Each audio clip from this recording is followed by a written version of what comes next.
What's going on, everybody? Welcome back to the Godly Potential Trades YouTube channel.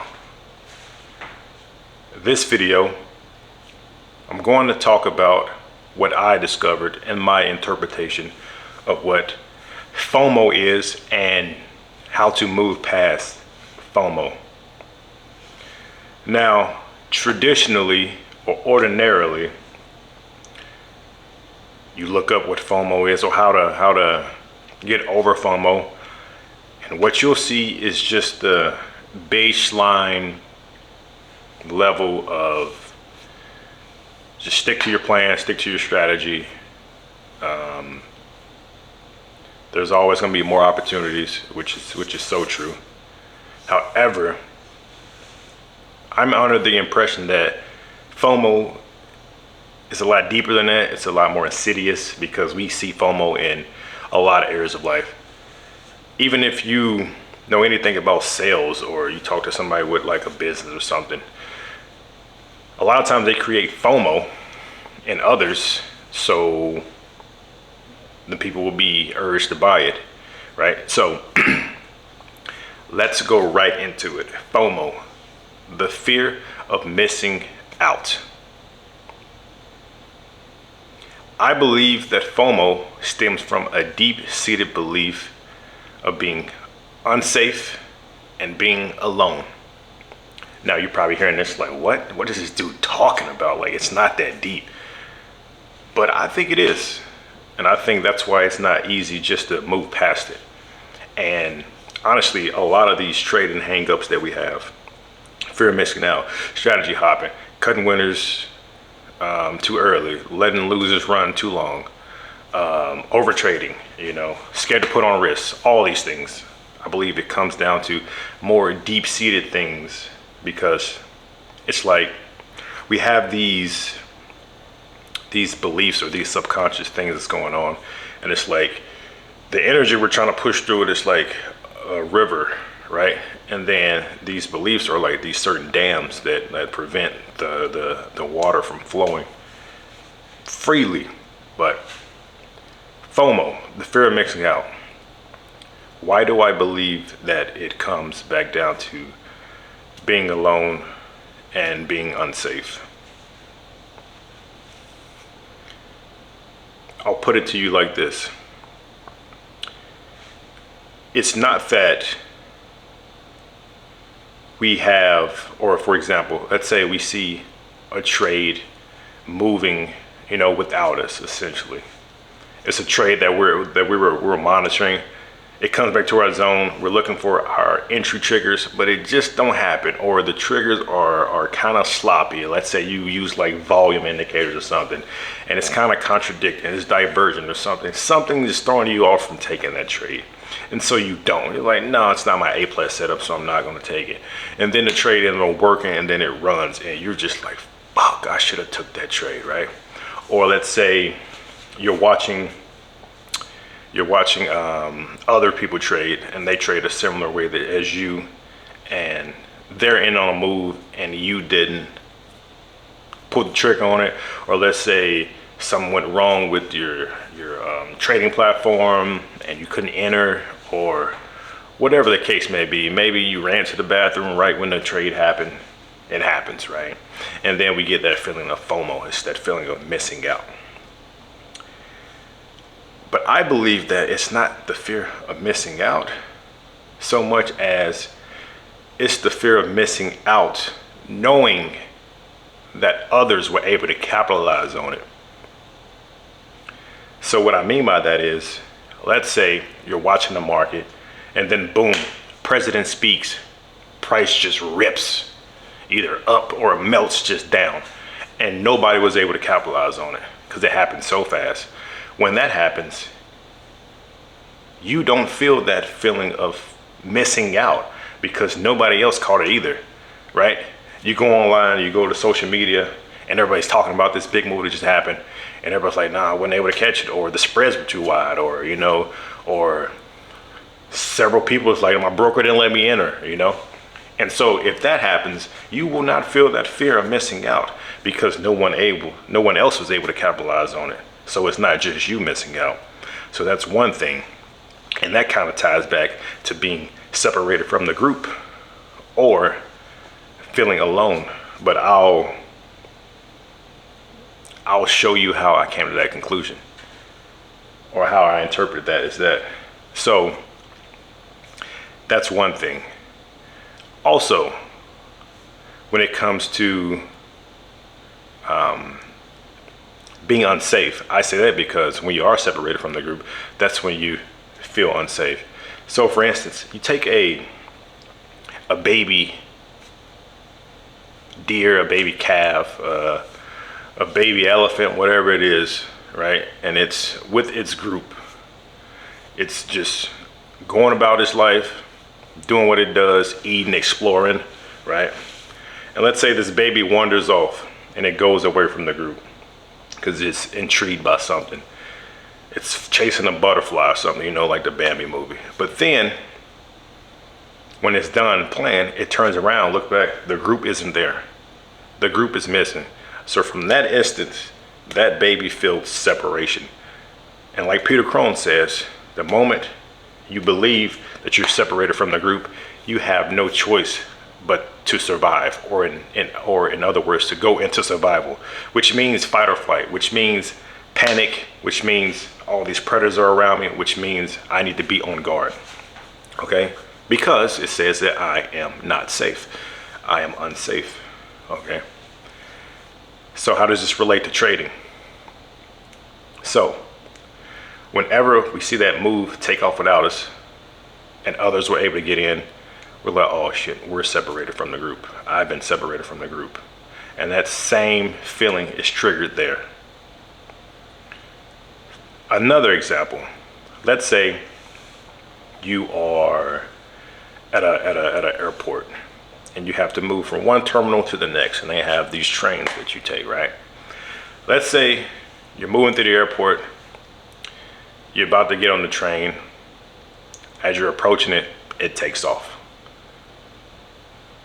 Typically you won't panic so long as you don't have a tight connection. If you have some time, you're like, oh, well, I know another one will be here in the next 3 to 5 minutes. It's whatever. I'll just chill here, you know. Either talk to the people I'm with, or, you know, I'll just hang out. Because you know that another opportunity will present itself within the next couple minutes.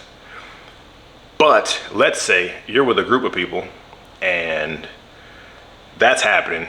You approach the train, you're a little bit behind them, you approach the train, they get on, they're trying to hold it for you, but the door's closed right in front of your face and you're stuck there and they leave.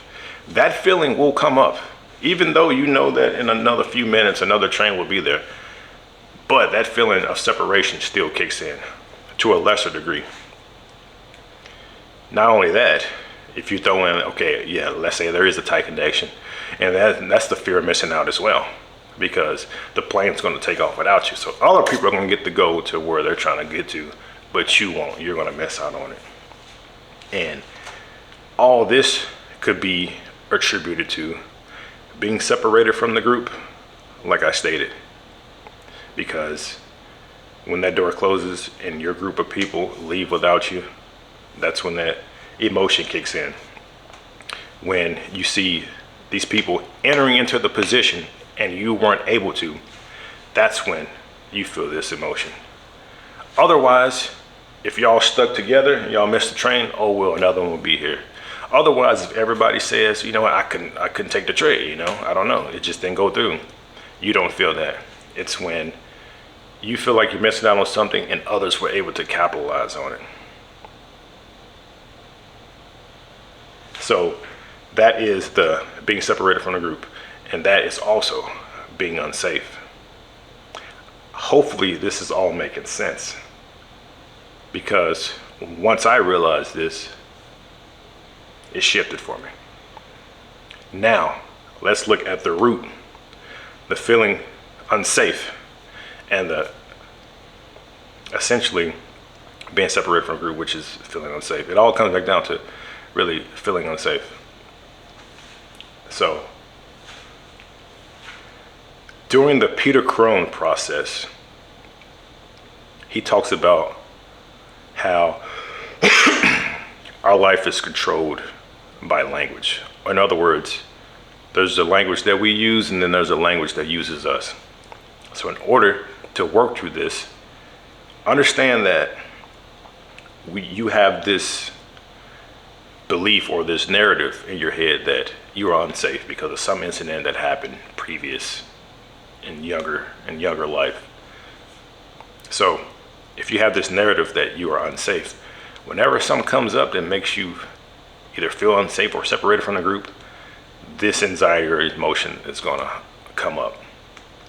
So the way to work through this, and the way that I've found is work best in all these different hang-ups in trading, is to first identify it. Okay, if you can trace it back down to the beginning, to when you first felt like, damn, I don't feel safe here, or I feel separated from the group, then that's even better. But you don't need to, because so long as you hear it and it resonates, then you're gonna feel it, so long as you're somewhat in tune. Okay, so you identify it. You kind of feel into it and say, okay, yeah, I have this narrative that I am unsafe. But then you have to get logical with it. You say, okay, is this true that I am unsafe? And you may think, oh yeah, it is. Or not or, but the ultimate way to look at this is it's like a exercise that Peter Crone does. He says, if I were to cut you open and look inside of your actual body, would I find a label, whether it be wood, metal, or plastic, within your body that says, for me, for example, Brian, born in Little Rock, Arkansas, he is not safe? You can ask yourself the exact same question. If I were to cut you open, will I find a physical manifestation or a physical manufacturing label that says, whatever your name is, it's not safe? The answer is no. Of course you're not going to find it. But it has to be real because it shows up in our life. So if it's not physically there, it's not a part of our actual physical makeup, then where does it exist? Where does this I am unsafe exist? It exists in your head. What's its format? Its format is words. Understand that we're being controlled by sound, right? Words. It's a narrative that we have believed that I am unsafe. And you will see this in so many different areas of your life. It's not just trading. Trading is just a mirror. And so understand that you're being controlled by sound. And so if it's only words, if it's only sound, is it an absolute truth that who you are is not safe? The answer is a resounding no. It's not true, right? And just that alone should give you a glimpse of relief, knowing that, damn, I've been walking around thinking I wasn't safe. Fuck. Is it true? No, it's not true. And so the next part of this is to imagine what becomes possible for you in a world where, now listen closely, that you are not safe. It's a double negative, as he calls it. Because like this knot we have, this KNOT within us of feeling unsafe, we have to release it by not just flipping the statement, so if I'm not safe, I am safe. No, it's a double negative, because the statement that you believe is, I am not safe. So in order to avoid the station out, it's I am not safe. So in a world where it is impossible for you to feel unsafe, in a world where you are not safe, what becomes available for you? Like really feel into that. And then you'll notice, if you really work through this process, that you will feel like a sense of relief. You might take a sigh, a breath or something. Hell, you might even get emotional, because this could run deep, especially this feeling of not safe, because damn near every human has it. Okay? So yeah, you realize what becomes available for you, right? And you just sit through that. And then I would say, think about how your trading could be without that feeling of feeling unsafe. And you'll see, you'll feel it, how much of a shift happens within you. It's gonna be an energetic shift. You would just realize you show up to the markets differently. Watch, like your next trading day, watch, you will experience. Now, I'm not saying that you're just gonna get rid of FOMO forever. However, you can just say that to yourself again. Okay, it's running without me, fuck. Okay, I am not safe. I am not safe. Okay, that's one aspect. Now, feeling alone or being separated from the group. You look at it again. If I were to cut you open, would I see a physical manifesting label that says, Brian, born in Little Rock, Arkansas, he is alone? The answer is no. Okay?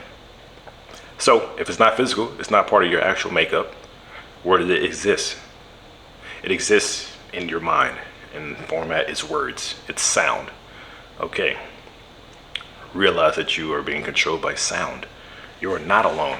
You cannot be separated from the group. There's one source, there's one Godhead, there's one creator. We are emanations of it. We are all one because we are all it. So you can never be separated. That's an illusion. That's an ego-driven illusion. Okay? So recognize that you are not alone. So this statement is not really a double negative, because the statement is, I am alone.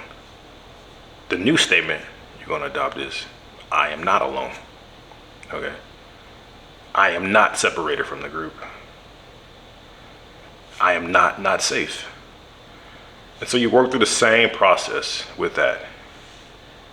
And you may be hearing this kind of stuff may just be new to you, and you're probably thinking like, man, this shit ain't gonna work. Next, you probably already skipped the video. But if you stuck with me and you actually just go through the process that I just described, I'm not gonna say it's a guarantee, but this is what's worked for me. Like I mentioned in the first video, this is just me documenting what works for me in my journey. And I believe this is the process or the aspect of this type of trading that is missing within this community, because it's just generic. You fail because you fear failure. No, it's deeper than that. No, it's like we made these contracts, these agreements when we were younger to keep ourselves safe. It's like we hired a bodyguard when we were younger within ourselves to say, okay, whenever I'm in a dangerous situation or a situation that's going to make me vulnerable or possibly endangered, I need you to step in and pull me away, AKA self-sabotage. And we make these contracts when we're younger, and we grow up, we try to change them, and we wonder why it's just so difficult, right? It's just so difficult. That's why. We can look at others and say, why don't they just stop doing that? Or why don't they just do this? To you, it's easy to do because you don't have that constraint. You don't have that block. You don't have that subconscious limiting belief. And it's reverse for us. People looking at us probably like, listen, just don't care about the money. Just trust the process. Bro, it's not that fucking simple. All right? But it is simple once you recognize what it is and you can dissolve that. And you can come out on the other side and, yeah, become a more boundless version of yourself, a more limitless version of yourself. So, to sum this video, to wrap it up, it is my belief that FOMO stems from two things. It's the feeling of being separated from the group and feeling unsafe. And they both can kind of just fall into feeling unsafe, because it's not about just missing the move. It's the fact that you missed the move and others were able to capitalize on it. It's not the fact that you missed the train. It was the fact that you missed the train and the group you were with left without you. Okay? So, I'm gonna just wrap this video up. I hope that it was helpful. If you could just give me some feedback in the comment section, tell me what you think. If you actually go through the little process, because I do this with pretty much anything that comes up within my life. Any type of trigger I get, let's say I'm out and about and some trigger me. Well, the next day when I go to meditate in the morning, I'll sit there, this was actually bothering me. Why? And just go deeper into it and figure out, oh shit, damn, this is the reason why this is. But I'd recommend you do it also. But this is just the first video in a series. I plan on doing a video about the other things that I overcame as well, such as strategy hopping, holding on to losers too long, exiting, closing winners too soon, things of that nature. But if you're interested, drop a comment and let me know what type of trading hang up that you have. Maybe I can help you work through that, or maybe I've dealt with the same thing. But anywho, it's been another video. I've been talking for quite a while. Let me see how long this video is, like 22 minutes damn near. All right, I'm gonna wrap this video up. I know people's attention span is quite low, so it's been another video. It's been another segment. Until next time, I'm out. Peace.